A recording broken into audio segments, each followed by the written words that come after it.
रावण की मृत्यु के बाद मंदोदरी का क्या हुआ? नमस्कार दोस्तों, क्या आप जानते हैं कि रावण की मृत्यु के बाद रावण की पत्नी और लंका की महारानी मंदोदरी के साथ क्या हुआ?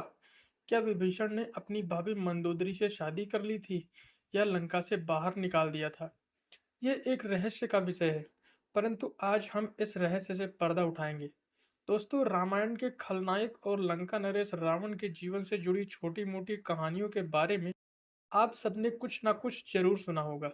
लेकिन आज हम आपको रावण के जीवन से जुड़ी हुई ऐसी रहस्यमयी बातें बताने वाले हैं, जिसको सुनने के बाद आप आश्चर्य करते हुए यही सोचेंगे कि अरे! रावण का यह रहस्य तो मुझे अभी तक पता ही नहीं था। इसलिए अब हम बिना किसी देरी के आपको अलग-अलग जगहों और देशों में मौजूद रावण के आजीवन से जुड़े 14 ऐसे रहस्य के बारे में बताने जा रहे हैं। दोस्तों, कहानी में आगे बढ़ने से पहले अगर आप सभी हमारे चैनल पर नए हैं तो हमारे चैनल गुप्त ज्ञान को सब्सक्राइब करें और बेल आइकन दबाना ना भूलें, ताकि हमारी रहस्यमयी और महत्वपूर्ण वीडियो सबसे पहले आप तक पहुंचे। और वीडियो को लाइक ज़रूर करें। इससे आपको सिर्फ कुछ सेकंड लगते हैं और हमें ऐसी वीडियो बनाने का मोटिवेशन मिलता है। तो चलिए बिना किसी देरी के वीडियो को शुरू करते हैं। रावण के जीवन से जुड़े कुछ ऐसे रहस्य जिनको सुनने के बाद आप भी हैरान रह जाएंगे। नंबर एक, नम, रावण ऋषि विश्वश्रवा का और राक्षसी माता केकसी का पुत्र था। ज्यादातर लोग आज भी इस रहस्य को नहीं जानते कि रावण पूरी तरह से राक्षस कुल से संबंधित नहीं था। रावण के पिता विश्रवा, जो कि एक महान ऋषि थे, और उनकी दूसरी पत्नी कैकसी, जो राक्षसों के राजा सुमाली की पुत्री थी। रावण की माता कैकसी ने विवाह के बाद अपने पति महर्षि विश्रवा से यह वरदान मांगा कि उनका होने वाला पुत्र इतना अधिक शक्तिशाली हो कि वह देवताओं को भी युद्ध में पराजित करने की क्षमता रख सके। पति द्वारा ये वरदान मिलने के कुछ समय बाद ही कैकसी ने 10 सिर और 20 हाथ वाले एक विचित्र बच्चे को जन्म दिया। ये बच्चा देखने में तेजस्वी और ताकतवर लग रहा था। कहा जाता है कि बच्चे ने जन्म लेते ही रोने के बजाय गर्जना करना शुरू कर दिया था। इस वजह से जन्म के 11 दिन बाद इस बच्चे का नाम रावण अर्थात गर्जना करने वाला रखा गया। दूसरा रहस्य रावण को रंभा की वजह से मिला श्राप है। रहस्य यह है कि उसे नल कुबेर द्वारा दिया गया श्राप ही था, जिसने उसे किसी स्त्री की मर्जी के बिना संबंध बनाने से रोक दिया। यही कारण था कि माता सीता को लंका में रखने के बावजूद रावण उन्हें अपनी पटरानी नहीं बना सका। वाल्मीकि की रामायण के अनुसार एक बार रावण ने भारी दल बल के साथ स्वर्गलोक पर आक्रमण किया। वहां उसने कुबेर के पुत्र नल कुबेर की प्रेमिका रंभा को देखा। रंभा की सुंदरता देखकर रावण की काम वासना जाग उठी और उसने रिश्ते में बहू लगने वाली रंभा से छेड़छाड़ की। जब रंभा ने यह घटना नल कुबेर को बताई, तो नल कुबेर ने रावण को श्राप दिया कि यदि रावण ने किसी स्त्री से उसकी मर्जी के बिना संबंध बनाने का प्रयास किया, तो उसके 10 सिर के टुकड़े टुकड़े हो जाएंगे। इस श्राप के प्रभाव के कारण रावण ने माता सीता को जबरदस्ती अपनी रानी बनाने से परहेज किया। तीसरा रहस्य देवताओं को बंदी बनाने की योजना। रावण के जीवन का तीसरा रहस्य यह है कि वह अपने शत्रु देवताओं को बंदी बनाकर अपनी शक्ति बढ़ाने की कोशिश करता था। उसने उन देवताओं को बंदी बना लिया जिनसे उसे खतरा महसूस होता था। कहा जाता है कि ज्योतिष शास्त्र के नियमों का पालन करते हुए रावण ने अपने पुत्र मेघनाद के जन्म के समय सभी ग्रहों को बंदी बना लिया। उसका उद्देश्य यह था कि ग्रह अपनी स्थिति को इस प्रकार समायोजित करें जिससे मेघनाद ब्रह्मांड का सबसे शक्तिशाली और सबसे लंबी उम्र वाला योद्धा बन सके। हालांकि शनि देव ने अपनी थोड़ी सी दिशा बदल ली, जिससे मेघनाद की कुंडली में यह योग नहीं बन पाया। वह लक्ष्मण के हाथों मारा गया। इससे क्रोधित होकर रावण ने अपनी गदा से शनिदेव को घायल कर दिया, जिससे शनिदेव लंगड़े हो गए। चौथा रहस्य रावण की शव गुफा में मम्मी के रूप में सुरक्षित है। रावण के जीवन से जुड़ा एक और रहस्य यह है कि कहा जाता है कि रावण का शव आज भी एक गुफा में मम्मी के रूप में सुरक्षित है।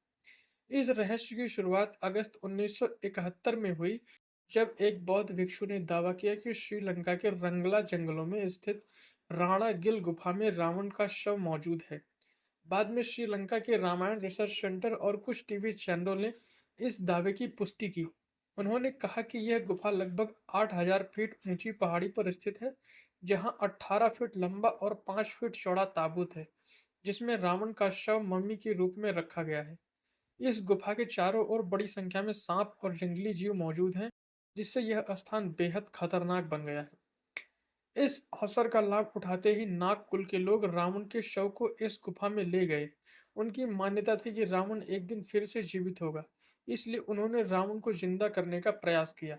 हालांकि इस प्रयास में असफल होने के बाद उन्होंने रावण के शव को मम्मी के रूप में संरक्षित कर गुफा में रख दिया। यह रहस्य आज भी लोगों के बीच चर्चा का विषय है। क्या रावण सच में जीवित हो सकता है? यह एक अनसुलझा सवाल है जो रामायण की कहानियों में रहस्य का एक पुट जोड़ता है। पांचवा रहस्य हनुमान जी का रावण की अशोक वाटिका से आम भारत लाना है। दोस्तों, रावण से जुड़ी एक रोचक कथा यह है कि भारत में आम की नस्लें लंका की अशोक वाटिका से आई हैं।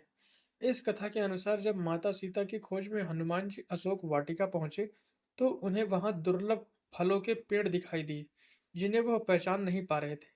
रावण ने अपनी वाटिका में दुनिया के विभिन्न द्वीपों से फल फूल के पौधे लगवाए थे। हनुमान जी का आम से परिचय हुआ। भूख से व्याकुल हनुमान जी ने जब पहली बार आम का स्वाद चखा तो वो चकित रह गए। लंका दहन के बाद जब हनुमान जी भगवान राम के पास लौटे, तो उन्होंने आम के फलों की एक टोकरी भगवान राम को ही भेंट की थी। कथा के अनुसार भगवान राम और लक्ष्मण ने इन फलों की गुठलियों को फेंका, जो बाद में आम के पेड़ बन गए।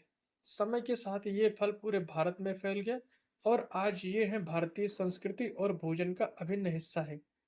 नंबर 6, रहस्य रावण ज्योतिष और शास्त्रों का महान विद्वान था।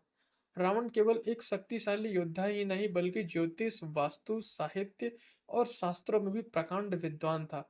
रावण के ज्ञान का विस्तार आयुर्वेद और संगीत में भी रावण की दशा तक बदल दी थी। रावण के लिखे ग्रंथ रावण ने कई ज्योतिष ग्रंथों की रचना की, जैसे रावण संहिता, अंक प्रकाश, इंद्रजल, नाड़ी परीक्षण।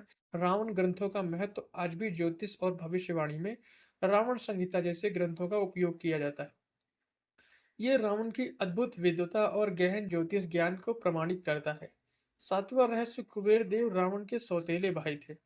रावण के जीवन से जुड़ा एक और रोचक तथ्य यह है कि कुबेर देव, जो धन और खजाने के स्वामी माने जाते हैं, रावण के सौतेले भाई थे। कुबेर और रावण का संबंध रावण के पिता महर्षि विश्वश्रवा ने दो शादियां की थी। कुबेर की सोने की लंका, कुबेर ने अपने तप और परिश्रम से सोने की लंका का निर्माण किया और पिता विश्वश्रवा के कहने पर कुबेर ने सोने की लंका रावण को सौंप दी और स्वयं कैलाश पर्वत चले गए। कैलाश पर कुबेर ने अलकापुरी नामक भव्य नगर का निर्माण किया। अलकापुरी में कुबेर ने पुष्पक विमान का भी निर्माण करवाया था, जो मन की इच्छा के अनुसार चलता था।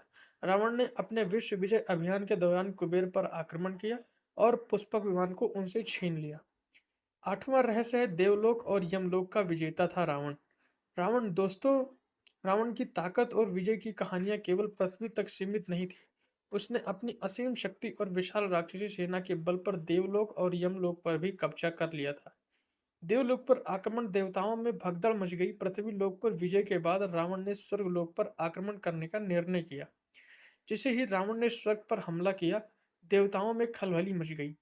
देवराज इंद्र को हरा के देवताओं को रावण के विरुद्ध लड़ने का साहस नहीं हो रहा था, क्योंकि रावण को ब्रह्मा का वरदान प्राप्त था। देवराज इंद्र ने रावण को कुछ समय तक मुकाबला किया, लेकिन अंततः उन्हें मेघनाथ ने बंदी बना लिया। इस प्रकार रावण ने देवलोक पर विजय प्राप्त कर ली। यमलोक पर विजय यमराज का परास्त होना। देवलोक जीतने के बाद रावण ने यमलोक पर भी आक्रमण किया। यमराज ने रावण की सेना से युद्ध किया, लेकिन रावण की शक्ति के आगे टिक नहीं सके। नरक भोग रही आत्माओं को सेना में शामिल करके रावण ने उन्हें हरा दिया। 10वां रहस्य रावण को दशानन कहे जाने का कारण। रावण को दशानन 10 सिरों वाले कहे जाने के पीछे कई रहस्य और कथाएं हैं। वाल्मीकि की रामायण के अनुसार जन्म के समय का वर्णन रावण का जन्म 10 सिरों और 20 भुजाओं के साथ हुआ था। उसके पिता महर्षि विश्रवा ने इस कारण उसका नाम दश ग्रीव रखा था। बाद में वह दशानन और दशकंधर नाम से प्रसिद्ध हुआ। दोस्तों, शास्त्रों का ज्ञान विद्वानों के अनुसार रावण 4 वेद और 6 शास्त्रों का गहन अध्ययन किया था। इस कारण उसे दशानंद कहा गया, जो उसके ध्यान और विदुकाता के प्रतीक हैं। दोस्तों, ब्रह्मा को प्रसन्न करने का प्रयास एक अन्य कथा में कहा गया है। रावण ने ब्रह्मा को प्रसन्न करने के लिए अपने 10 सिरों को काटकर अर्पित किया। इससे प्रभावित होकर ब्रह्मा जी ने उसे वरदान दिया और वह दशानन कहलाया। जैन शास्त्रों के अनुसार जैन ग्रंथ में रावण को 9 रत्नों की माला पहने हुए बताया गया है। इस माला में उसके 9 सिरों की छवियां दिखती थी, जो उसके असली सिर के साथ मिलकर उसे दशानन बनाती थी। 11वां रहस्य, रावण की मृत्यु के बाद मंदोदरी का विभीषण से पुनः विवाह। यह रहस्य बहुत कम लोगों को पता है कि रावण की मृत्यु के बाद मंदोदरी ने विभीषण से विवाह किया। भगवान राम का परामर्श, जब रावण की मृत्यु के बाद मंदोदरी सती होने का विचार कर रही थी, तब भगवान राम ने उसे रोकते हुए सलाह दी कि वह विभीषण के साथ जीवन साथी के रूप में संबंध स्थापित करे। राम ने बताया कि लंका वासियों का भविष्य उज्जवल होगा और लंका की समृद्धि बनी रहेगी। मंदोदरी को प्रारंभिक में अस्वीकार किया। पहले मंदोदरी ने इस परामर्श को नकार दिया, क्योंकि वह विभीषण को पति रूप में स्वीकार नहीं कर पा रही थी। राम को दोबारा समझाने पर कुछ समय बाद भगवान राम और माता सीता के साथ हनुमान मंदोदरी को फिर से समझाने आए। इस बार मंदोदरी को एहसास हुआ कि भले वह विभीषण को पति के रूप में न स्वीकार कर सके, लेकिन लंका वासियों की भलाई के लिए राम के परामर्श को मानना ज्यादा उचित होगा। पुनः विवाह का परिणाम इस प्रकार, मंदोदरी ने विभीषण से पुनः विवाह किया। माना जाता है कि यह विवाह लंका वासियों के सुख और समृद्धि के लिए फायदेमंद साबित हुआ। इसके अलावा इस विवाह ने पड़ोसी राज्यों को चेतावनी दी कि यदि उन्होंने लंका पर आक्रमण करने की कोशिश की तो भगवान राम स्वयं उन्हें दंडित करेंगे। 12वां रहस्य, वानर राज बाली से पराजित होकर रावण ने उसे अपना मित्र बना लिया। यह रहस्य रावण के अहंकार और बाली के साथ हुए संघर्ष से जुड़ा हुआ है, जिसे जानकर आप हैरान हो सकते हैं। रावण का घमंड और बाली से युद्ध की चुनौती, ब्रह्मा जी से प्राप्त वरदान के बाद रावण ने कई राजाओं को पराजित किया और अपनी ताकत का घमंड करने लगा। एक दिन उसे बताया गया कि किष्किंधा के राजा बाली को अगर वह पराजित कर देता है, तो बाली को ब्रह्मा जी से एक विशेष वरदान प्राप्त। यह वरदान था कि जो कोई भी बाली से लड़ेगा, उसकी आधी तख्ती बाली के पास चली जाएगी। इस वरदान के कारण बाली ने रावण को युद्ध में पराजित कर दिया और उसे अगले 6 महीने तक कैद में रखा, रावण का अपमान किया और मित्रता की विनती को ठुकरा दिया। इस कैद के दौरान बाली ने रावण को अपनी कांख में दबाकर चारों ओर घुमाया और उसे बेइज्जत किया। 6 महीने तक भारी अपमान सहने के बाद रावण ने बाली से अपनी गलतियों के लिए माफी मांगी और उसे अपना मित्र बनाने के लिए निवेदन किया। बाली से मित्रता, रावण की विनती को मानते हुए बाली ने उसे अपना मित्र बना लिया। 13वां रहस्य, रामेश्वरम सेतु पूजन के लिए रावण को भगवान राम ने बनाया था। ये रहस्य रावण की आध्यात्मिक स्थिति और उसके भगवान राम के साथ संयोग को दर्शाता है, जो शायद आप पहले नहीं जानते होंगे। रामेश्वरम सेतु का निर्माण और शिवलिंग की स्थापना, जब भगवान राम ने लंका जाने के लिए सेतु का निर्माण किया, तो उन्होंने उसी स्थान पर शिवलिंग की स्थापना की। इसके बाद जामवंत से कहा कि वह एक योग्य पुरोहित को ढूंढ कर लाएं। तब जामवंत जी को रावण पुरोहित के रूप में बुलाकर ले गए और भगवान राम उस समय पूजा के लिए तैयार हो रहे थे। इस दौरान वह पूरी पूजा की व्यवस्था को विधिवत रूप से करने में जुट गया। उसने न केवल भगवान राम के लिए पूजा करवाई, बल्कि माता सीता को भी अपने पुष्पक विमान से रामेश्वरम तट पर लेकर आया।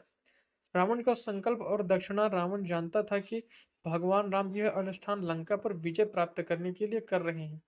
इसके बावजूद अनुष्ठान संपन्न होने के बाद रावण ने भगवान राम से दक्षिणा नहीं ली। यह रही आज की रहस्यमयी कहानी। तो कैसी लगी आज की वीडियो? क्या आपको पहले से यह रहस्य पता था? यदि हाँ, तो कमेंट बॉक्स में ज़रूर लिखिए। मिलते हैं किसी अन्य ऐसे ही रोचक और रहस्यमयी वीडियो के साथ। तब तक बने रहिए हमारे चैनल पर और वीडियो को लास्ट तक देखने के लिए आपका बहुत बहुत धन्यवाद। जाते जाते कमेंट बॉक्स में जय श्री राम जरूर लिखें। आप